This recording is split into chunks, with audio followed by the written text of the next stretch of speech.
L'intérêt des festivals, c'est de voir en avant-première un grand nombre de films. Et en début novembre, on a eu la chance, Hervé et moi, et il y avait Céline aussi qui était avec nous, de voir ce film espagnol dont Hervé va nous parler. Et je suis à peu près sûr qu'il a bien aimé. En tout cas, moi, j'avais aimé. Non, je vais le démonter. Non, je rigole.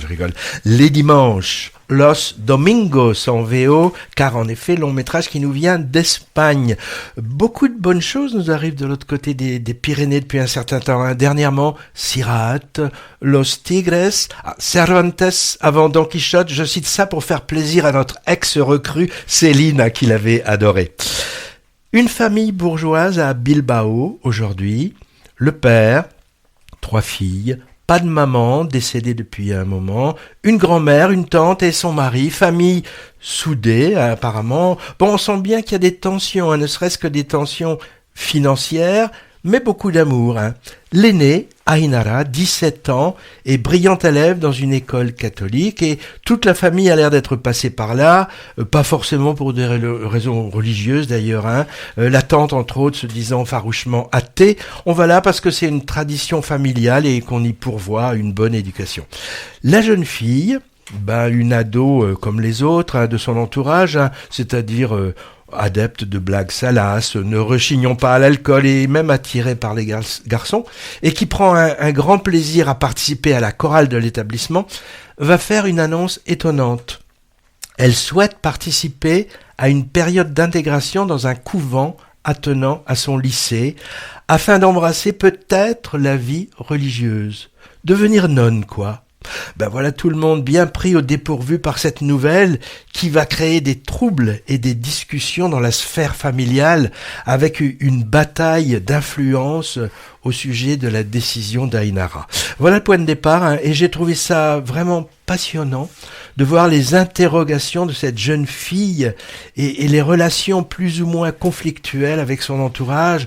Je pense à une scène en particulier j'ai trouvé que c'était vraiment un grand moment de cinéma avec le mari de sa tante. Et à un moment, il y a une scène entre les deux qui est superbe. Hein.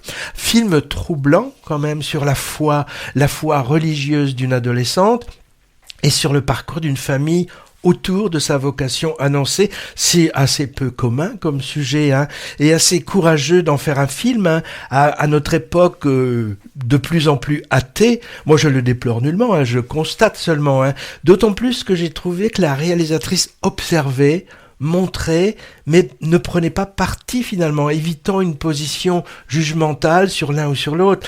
Elle interroge le spectateur en fait, de la même matière que la famille s'interroge et cherche des explications. Une œuvre feutrée, intimiste, mais avec une certaine violence sous-jacente quand même, hein, à laquelle moi j'ai trouvé beaucoup de grâce. Sentiment en partie dû à la forte présence de la jeune actrice principale. Hein. Elle s'appelle Bianca Soroa, au visage botticellien et dont c'est la première apparition au cinéma, elle est formidable. Alors, croyant ou non, on ressort assez bousculé de ce 3e long métrage de la réalisatrice qui s'appelle Aloda Ruiz de Azua. Ces 2 premiers ne sont pas sortis en France. J'ai vu qu'elle est également aux commandes d'une série qui s'appelle Querer, diffusée sur Arte. Patrick, oui, moi c'est quand même si je peux rajouter quelque chose. Hein. Si ça peut inciter de putatifs spectateurs ou spectatrices à aller voir ce beau film atypique, j'indique qu'il a obtenu la Conche d'Or, c'est-à-dire sacré meilleur film, au dernier festival de San Sebastián. Et il récolte 13 nominations au prochain Goya 2026, équivalent espagnol des Césars. Et il sort le 11 février. Une remarque quand même, en 2018, La prière de Cédric Kahn, avec Anthony Bajon hésitant à entrer au séminaire, abordait un sujet voisin, mais il était centré uniquement sur le jeune garçon, amoché et son famille, donc dans un contexte bien différent. Et bien différent aussi, car situé à une autre époque, mais qui interrogeait également la foi religieuse, le Thérèse d'Alain Cavalier, multi-césarisé en 1986.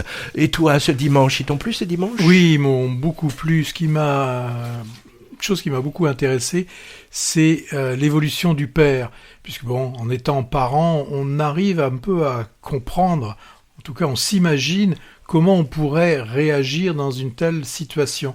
Et là, au final, même si tout cela peut le mettre forcément mal à l'aise, ce qui va l'intéresser, et c'est ce que normalement tout parent essaye de faire, c'est que sa fille soit heureuse. Voilà, ça j'ai trouvé ça intéressant, puisqu'on voit le personnage évoluer pendant le film, et c'est vraiment assez beau.